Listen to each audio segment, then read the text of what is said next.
Welcome back. Diamond city Surat, જ્યાં સિદ્ધાર્થ દોશી નામના વેપારીએ પોતાની કારને રામ મંદિરની થીમ પણ શણગારી છે. કાર પર રામ મંદિર, ભગવાન શ્રી રામ અને મંત્રો લખાવવામાં આવ્યા છે.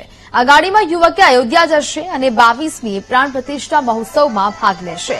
આ ખાસ પ્રસંગે શહેર મેયર દક્ષેશ માવાણી સહિતના મહાનુભાવોએ ગાડીનું પ્રસ્થાન કરાવ્યું. મોટી સંખ્યામાં લોકો એકઠા થયા હતા.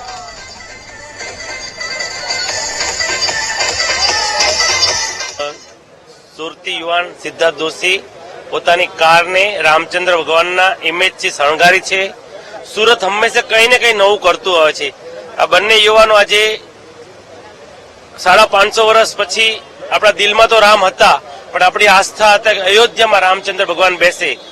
આ ભવ્ય સમારોહમાં બંને યુવાનો પોતાની કાર ચલાવીને જઈ રહ્યા છે. અમને સૌને ખૂબ આનંદ અને ઉત્સાહ છે. તેમને અમે આજે વળાવવા આવ્યા છીએ. મને વિચાર, મારું નામ સિદ્ધાર્થ દોશી છે અને આ વિચાર મને ભગવાન શ્રી રામનો જન્મોત્સવ થઈ રહ્યો છે. 22 જાન્યુઆરીના દિવસે પ્રાણ પ્રતિષ્ઠા થઈ રહી છે, તો એ ઉત્સવ મનાવવા જઈ રહ્યો છું. 22 તારીખે સુરતથી અયોધ્યા, મને 5 દિવસ લાગશે અહીંથી અયોધ્યા પહોંચતા. 22 તારીખે સવારે અમે ત્યાં હવનમાં ભાગ લેવાના છીએ. રામભદ્રાચાર્યજીનો જે જન્મદિવસ હતો એ નિમિત્તે જે યજ્ઞ ચાલી રહ્યો છે ત્યાં અમે લોકો ભાગ લેવાના છીએ. મને બહુ ખુશીનો